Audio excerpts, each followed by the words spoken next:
So the first and probably most important hand hold that you're going to be learning in this series is called the Greater Vault Hold, or Sutherland's Hold. Now we're using this color-coded skull replica here, so that facilitates that learning. This dark green is called the greater wing of the sphenoid, and I will refer to this as a pointer finger or a trigger finger. Each hold has a specific finger that you want to think about before you actually start the process, and then it'll become second nature and you'll just move very comfortably around the cranium. Now remember, in any of these holds, your hands have got to be comfortable. Different head size, different hand sizes. The most important thing is comfort. You do not want your hands to be stretching and feeling tight, tension, nothing. Just relaxed in your practitioner fulcrum, and I just want you to wait. You're going to establish this concept of a neutral.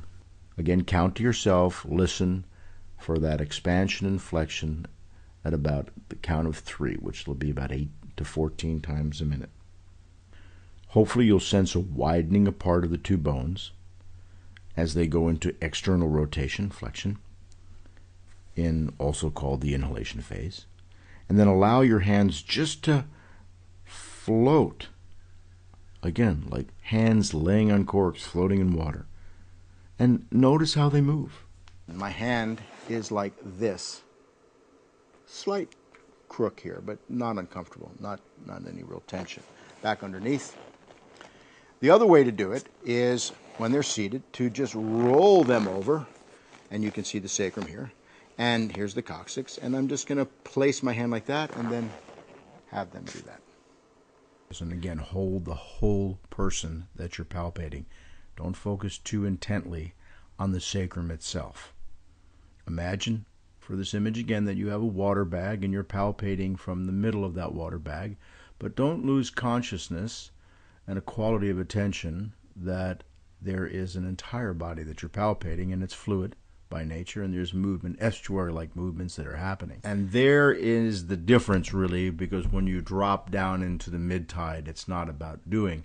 It's more about being present and witnessing the actions of the system and allowing the system to come to you with its story. So we're going to listen to a fluidic tide, become aware, that's happening 2.5 times a minute. So there's value to counting. 1 1,000, 2 1,000, all the way out to 10 or 12. There'll be a turning and then back. It's almost like you're sinking down into the fluid now. We talk about the different kinds of vectors. There's the physical vector. Guy plays football at 8 years old till he's 18, and every time he tackles, he puts his head down and uses his left shoulder. And there's that rotating, compressing force always coming in from the same side. And in this geodesic dome-like quality, structured human being, the force comes in and creates equal forces throughout the system, a pattern, and that's very physical.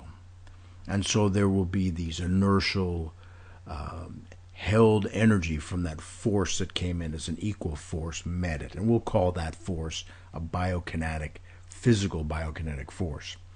And what you will imagine is that as you bring these parietal bones back to you and the entire reciprocal tension membrane, imagine yourself kind of down in that dural tube, feeling for this condensed potency, condensed energy.